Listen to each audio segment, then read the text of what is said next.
kita adalah heavy on private. Jadi swastanya tapi bukan kapitalis, bukan 9 naga yang jadi kaya. Kita tahu 2030 85% ekonomi dikuasai oleh UKM yang going global. Ini mark my word ya. Anda boleh catat kata-kata saya kalau 2030 tidak terjadi 85% ekonomi dunia, saya kasih Anda $1 juta. Anda ingetin.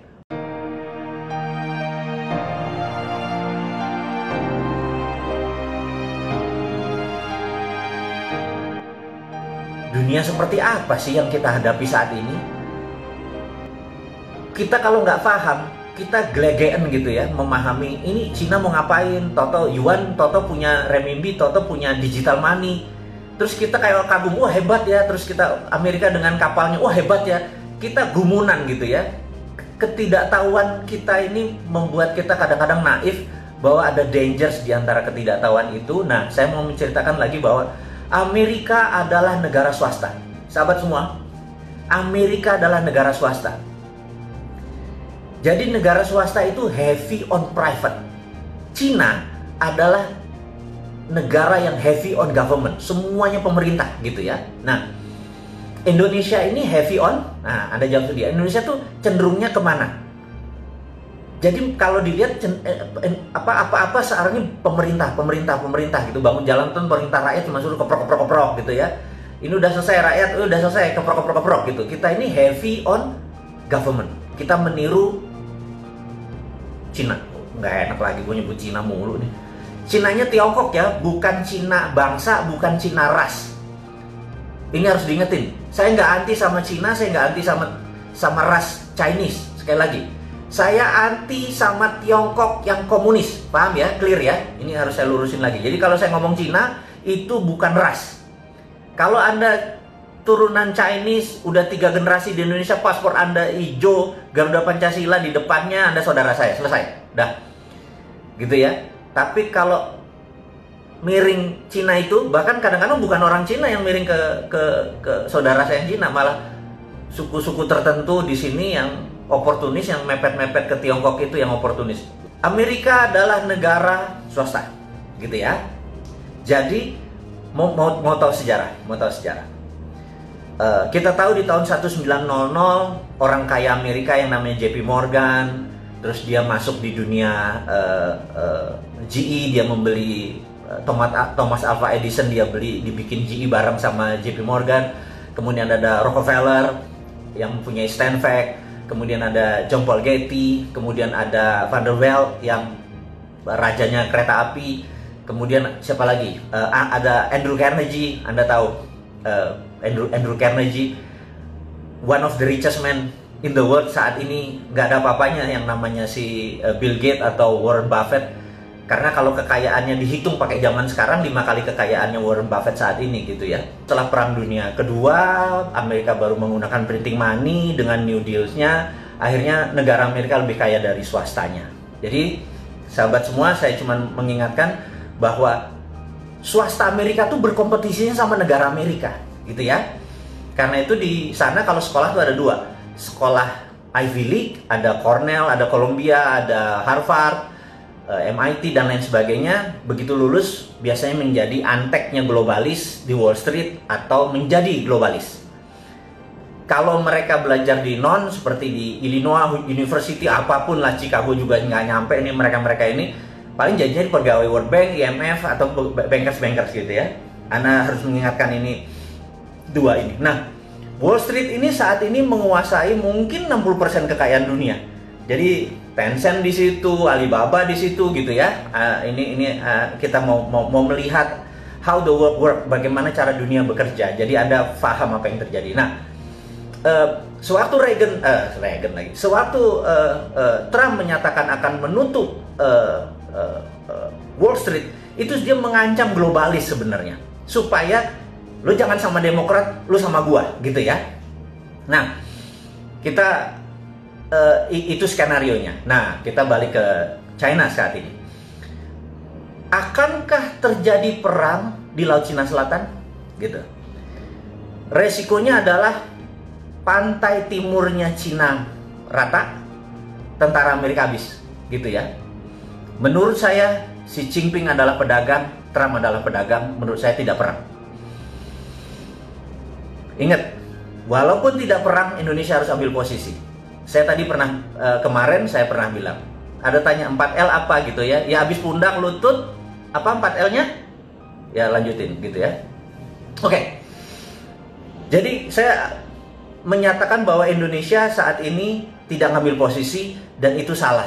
Harusnya Indonesia ngambil posisi bela Cina, bela Amerika. Itu bedanya. Jadi jangan stand alone gitu ya. Kita harus ngambil dua-duanya.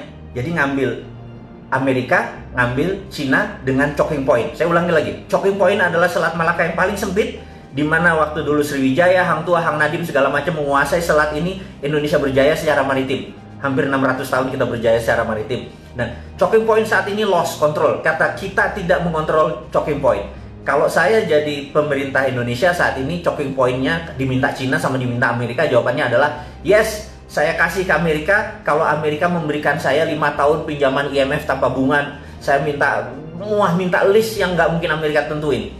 Sama Cina juga sama. Yes, saya akan kasih Cina, tapi Cina harus utang di Indonesia dan kewajiban di Indonesia semuanya dinolin lagi dan lain sebagainya dan lain sebagainya. Kasih semua sebuah penawaran yang mereka nggak mungkin bisa penuhi, tetapi di situ terlihat bahwa kita punya standpoint. Jadi Amerika dan Cina lihat kita punya standpoint. Gue di belakang lo kalau, gue di belakang lo kalau, gitu ya. Tapi kalau sekarang kita menarik diri, begitu Amerika sama Cina terjadi consolidate, berdamai, apa yang terjadi? Partai Demokrat bingung, dan globalis nempel ke Trump. Sekali lagi, ini dunia selalu kayak gitu, globalis nempel ke Trump. Begitu globalis nempel ke Trump, Cina bermain dengan Cina, mereka nengok ke Indonesia. Lo goceng, lo nggak fair. Lo sekarang mau ambil untungnya doang. Jadi waktu Amerika menjanjikan mau buat pabrik di Indonesia cuma 34, itu dia tidak dari pemerintah Amerika, itu dari globalisnya. Sabar, kita harus paham sekali ya. Anda harus tahu kapan Trump ngomong. Jadi Anda harus tahu, negara Amerika itu tidak pernah berubah misi dan visinya. Ingin menjadi polisi dunia dan mengontrol 60% kekayaan dunia. Itu nggak pernah berubah. Waktu Partai Republik yang jadi atau Demokrat yang jadi, caranya mereka berbeda. Republik suka perang, Demokrat pakai economic trap. Ini pakai military trap. Ujung-ujungnya sama, bajingan juga itu, gitu ya. Nah, Cina, state mission country-nya nggak pernah berubah, gitu ya. Mau presidennya Xi Jinping, mau dulu Li Peng, mau dulu Deng Xiaoping, sama gitu ya. Nah, saya mau ingatkan, ini key point yang sahabat semua saya mau buka saat ini. Reagan dengan Deng Xiaoping pernah berjabat tangan. Ingat nih ya, saya ulangi lagi. Deng Xiaoping dan Reagan pernah jabat tangan yang menyatakan 40 tahun lagi Cina harus menjadi negara demokrasi, dan itu disetujui oleh Deng Xiaoping. Dengan demikian, tahun itu harusnya tahun 2020 ini Cina harus menjadi negara demokrasi. Demokrasi itu bukan berarti kayak Indonesia sekarang, popular vote, bukan. Tapi pemilihan kepala daerahnya sudah pemilihan langsung. Tapi pemilihan partai komunis Cinanya tetap. Cina adalah single party country. Cina adalah negara dengan satu partai.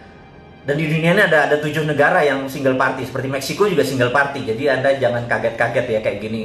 Pelajaran-pelajaran geopolitik, geostrategi ini. Anggap aja ini lagi Lemhanas, Anda nggak usah ikut 9 bulan Lemhanas, cukup dengerin Bosman ngomong, Anda udah ikut Lemhanas gitu ya. Nah, sampai mana tadi gue lupa. Oh, dia salaman sama Deng Xiaoping jadi 2020 ini. Tetapi Xi Jinping punya agenda lain. Jadi Reagan, balik lagi Reagan. Trump saat ini ingin menghukum Xi Jinping untuk mengingatkan, dulu bapak negara lo yang namanya Deng Xiaoping itu sepakat sama Reagan untuk menjadi democratic country. Lo inget ya? Nah, lo membangkang nih ya gitu. Jadi ini ada sejarahnya, bukan sekedar trade war. Jadi kalau yang naif tuh bilang, oh ini perang dagang nggak apa-apa kok, nggak ganggu kita gitu ya. Kebanyakan baca Shinchan sih, jadi gerah gua kadang-kadang gitu. Nah, kita harus tahu bahwa ini ada sejarah. Nah, jadi si Trump ini punya postur adalah, lo mau jadi democratic country lagi nggak? Kalau nggak, Hongkong gue gerakin nih, gitu ya. Dia punya tombol-tombolnya. Jadi mereka ini 2 perang. Sekali lagi, 2 perang. Kalau kita nggak ngerti, toto kita terpecah 3 aja kayak Ghost Fleet. Anda tahu bukunya Ghost Fleet yang dibaca oleh Prabowo, yang tulisannya Peter Senge, seorang analisnya CIA. Kalau protokolnya Gosli dibaca kayak Balkan, Indonesia pecah 3 beneran nanti gitu ya. Oke teman-teman. Jadi dengan adanya perang tadi sebenarnya ada sejarahnya. Karena itu Reagan memanggil 8 orang yang masih hidup dari 13 warrior ini untuk pengen tahu dulu tuh rencana lo apa sih dengan China, karena dengan Soviet kan sudah jelas, dengan China dia kasih ingat bahwa Deng Xiaoping dulu pernah shake hand. Nah, karena itu saya dalam tulisan saya di video 2030 tahun 2030 China adalah the biggest democratic country in the world. Bayangin, dengan 1,7 billion atau 1,7 miliar manusianya dia menjadi demokratik. Pemilihan daerahnya nanti akan, jadi sekali lagi saya mengingatkan, China akan menjadi loose dengan bargain tersebut, currency dia menjadi lebih leluasa. Tapi Trump akan memenangkan lagi. Ingat ya, ini sekali lagi, Trump bisa menang nih. Jadi Trump pulang kampung nanti menyatakan dia menang terhadap China. China bilang kita juga nggak kalah. Jadi dia bukan bilang menang ya, China nggak kalah, nggak kehilangan muka di negaranya. Nah, Trump selesai masalahnya. COVID sekali lagi nggak terlalu penting karena kita live with COVID forever. Oke, sahabat semua. Ada terakhir mungkin saya sekedar mengingatkan bahwa beberapa kita mendapatkan berita bahwa China punya renminbi, punya digital currency, punya dan anti dolar. Tar dulu. Itu misleading kalau anti dolar. Dia memainkannya di dalam negeri. Sekali lagi, dia memainkannya di dalam negeri. Dan kita juga nggak mau kalah dong. Kita kan dari dulu juga sudah bilang bahwa kalau kita ini kan Sontoloyo War nih, kita ini kan bukan heavy on government, kita kan heavy on private, bener ya? Kalau saya nih dapat mandat, tapi tenang, saya tidak akan masuk ke politik, saya janji, karena passion saya nggak di situ. Tapi kalau kita dapat mandat atau misi ini ada yang nerima, kita kasih juga. Kita adalah heavy on private, jadi swastanya tapi bukan kapitalis, bukan 9 naga yang jadi kaya, UKM yang jadi kaya. Jadi kita ini juga pro on private, tetapi UKM, karena itu kita bangun Santara, kita bangun Rifit, kita bangun organisasi untuk mengangkat UKM. Jadi kita tahu 2030 85% ekonomi dikuasai oleh UKM yang going global. Ini mark my word ya. Anda boleh catat kata-kata saya kalau 2030 tidak terjadi 85% ekonomi dunia, saya kasih Anda $1 juta. Anda ingetin, Bosman, $1 juta lo janjiin kalau tahun 2030 85% dunia ini yang menguasai adalah UKM yang going global. Jadi nanti buktinya apa? Sekarang ini perusahaan besar pivotnya susah. Jadi kayak Unilever, Ultra itu pivot begitu ada perubahan terhadap COVID, terhadap distancing dan lain sebagainya. Merubah badannya yang besar itu nggak mudah. Tapi UKM 2 bulan kolaps. Ada yang tinggal 10%, ada yang bangkrut dan lain sebagainya. Tapi besok dia udah hidup lagi karena UKM itu pivotnya gampang, mindahinnya gampang. Nah, sahabat semua, jadi tahu karena demikian kita filosofinya adalah menolong mengangkat UKM. Jadi misi kita jelas, mengangkat UKM. Gimana UKM menjadi berdiri, dan kita nggak peduli sama pemerintah. Pokoknya jangan diganggu aja kita, biar urun dana ini berlangsung dengan baik.